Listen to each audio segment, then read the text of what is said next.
President Trump says the White House is operating like a smooth-running machine, but the Woodward book notwithstanding. And that book and a recent op-ed piece by an anonymous person describe a White House in chaos with an erratic and uninformed president.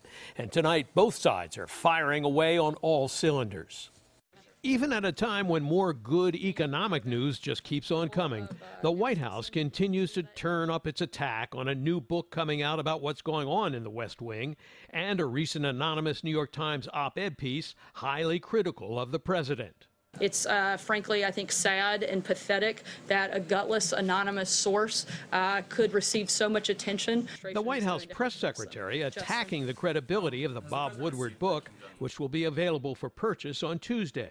To not even take the time to get a $10 fact checker to call around and verify that some of these quotes were happening. When no effort was made, it seems like a very careless and reckless way to write a book. The president joined the attack on Twitter, saying the Woodward book is a joke, just another assault against me.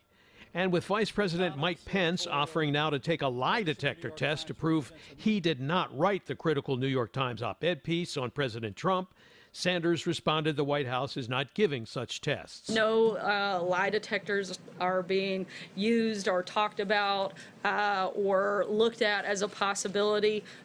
Frankly, the White House and the staff here are focused on doing our jobs. But Bob Woodward responded in a series of appearances on network morning shows, arguing that it's the president who's leading the attack.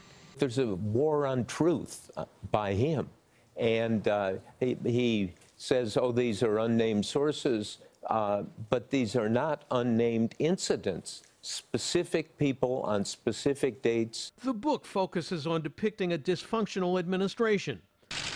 You were one. But President Trump tweeted quite the contrary, calling the White House a smooth-running machine.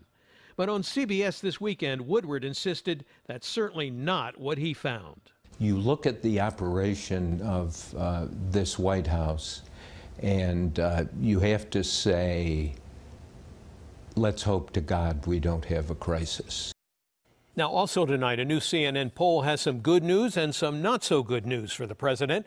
Nearly 7 in 10 Americans give the economy high marks, but only slightly over 1/3 of those polled approve of the way President Trump is handling his job, and less than 1/3 feel Mr. Trump is trustworthy.